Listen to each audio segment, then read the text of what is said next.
It is not only complete number, ఇది కాదు. 26 వరకు మన గ్రామ సభలు పెట్టుకున్న ఆదేశాలు ఒకటేసారి లేనోనికి రాకపోయేసరికి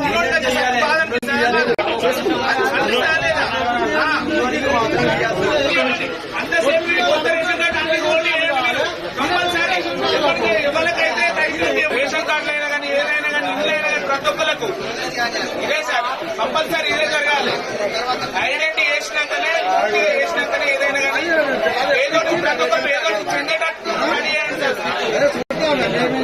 ఫ్యామిలీలో ఉంటాను, 4 ఫ్యామిలీలు ఉంటాను, ఒకే ఇంట్లో ఉంటాను మేము ఒక్కొక్క రూమ్ లో. అయితే అటువంటి దాంట్లో మాకే రేషన్ కార్డు రాలేదు, మాకు భూమి కూడా లేదు, మాకెందుకు రాలేదు అది పాయింట్ సార్. అంటే దీంట్లో లేకపోతే ఎంక్వైరీ చేయిస్తాను మీరు ఎందరు పుట్టిన మీ దగ్గర ఉన్నారు సార్. ఎన్నిసార్లు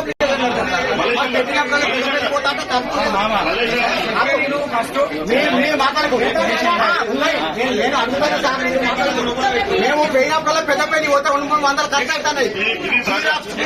ఎన్నిసార్లు పెడతాం మేము అది సార్. మేము అనేది ఏంటంటే మా లిస్టు మొత్తం మీ దగ్గర ఉంది. మా దగ్గర ఉన్నారు, మా భూమి ఎంత ఉన్నారు అంతా మీ దగ్గరనే ఉన్నారు. ఇప్పుడు కాదు 10 నుంచి ఉన్నాయి. మేము మళ్ళీ మీరు మళ్ళీ అప్లికేషన్ అంటే మేము పోవడానికి అప్లికేషన్ కు మళ్ళీ వీళ్ళు కట్టే ఇల్లు వీళ్ళు కట్టే రేపు రాపో ఎల్లుండి రాపో వీళ్ళనుడు మమ్మల్ని దింపుడు ఎందుకు సార్ ఇదంతా అదే నేను అనేది. కొద్దిగా మా ఆమె చెప్పుకుంటాను, మా ఆవేశంగా చెప్పుకుంటాను. మేము మీ మీద ఏమంటలేదు సార్.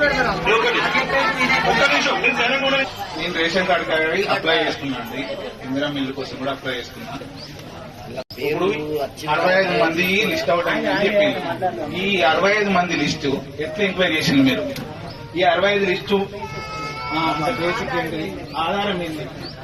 5 ఎకరాలు 10 ఎకరాల వాళ్ళకు రేషన్ కార్డు వచ్చింది, ఏం లేని గుంట భూమి లేని వాళ్ళకి రేషన్ కార్డు రాలేదు ముంబై. ఇది ఎట్లా ఫైనల్ అవుట్ చేసింది?